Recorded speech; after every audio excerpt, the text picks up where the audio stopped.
Welcome back to the channel. In this video, I'm going to walk you through an easy step-by-step guide on how to find Robinhood crypto monthly statement.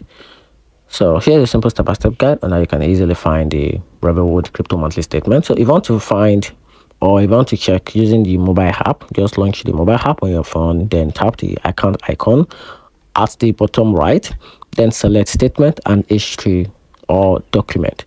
Then tap the crypto statement, choose the month you want to view, tap open or download the statement in PDF format.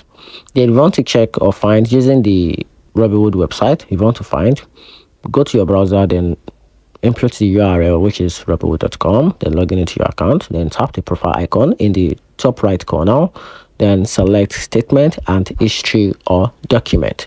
Click on the crypto statement, choose a month you need, then click download to save the PDF statement, and that's it. And also, each monthly crypto statement includes your trade history, your deposit, your withdrawal, and the overall performance for that month. So that's it. I hope you find the video helpful. Turn on the notification button and subscribe for more guide. You're welcome.